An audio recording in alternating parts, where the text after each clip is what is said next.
Pourquoi cet acharnement contre la diplomatie burundaise?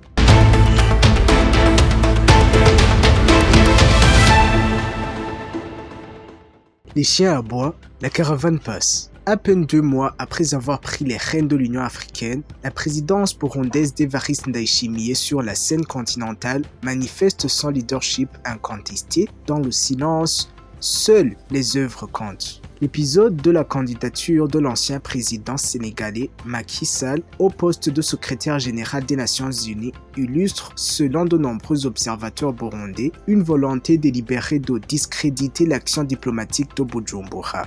Niet. Tout a commencé en mars 2026 lorsque le Burundi, en sa qualité de présidence en exercice de l'Union africaine, a officiellement porté la candidature de Macky Sall auprès de l'ONU. Comme le veut la règle, le bureau de l'Assemblée de l'Union africaine, réuni sous la présidence de M. Ndayishimiye, a soumis la candidature pour un soutien continental via la procédure dissonance-approbation tactile. Dans l'entretemps, une vingtaine d'États membres ont rompu ce silence, bloquant l'adoption du projet de décision. Cela a immédiatement été interprété par certains comme un échec cuisant de la diplomatie burundaise, du moins pour les mal informés ou mal intentionnés. Une désinformation orchestrée. L'Union africaine fonctionne sur la base de règles claires, dont la procédure dissonance fait partie intégrante. Présenter l'initiative comme une action unilatérale ou une violation des procédures relève, selon eux, d'une campagne visant à tenir l'image d'un pays qui assume avec sérieux sa responsabilité continentale.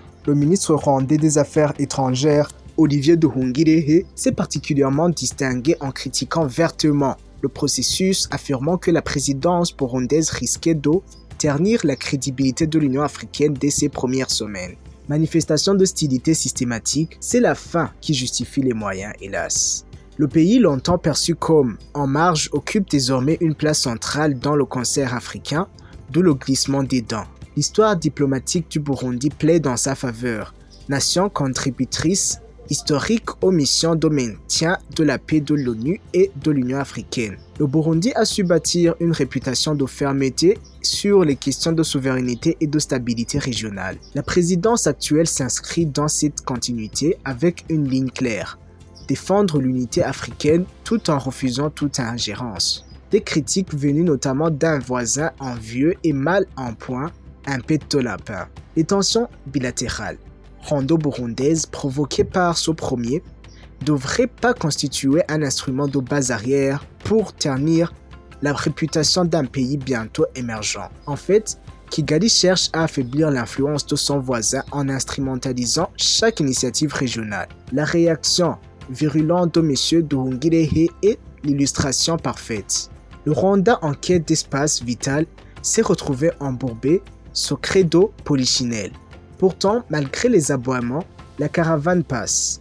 Plusieurs Africains ont exprimé leur soutien ou leur compréhension face à la démarche du président général Neva. Des voix s'élèvent pour saluer son leadership courageux et sa volonté de faire bouger les lignes sur le continent. L'homme est au bon endroit, au bon moment, pour porter une voix africaine indépendante et résolue. Un leadership assumé au-delà de l'épisode Macky Sall qui reste une candidature individuelle toujours en lice à l'ONU. La présidence burundaise de l'Union africaine continue son chemin.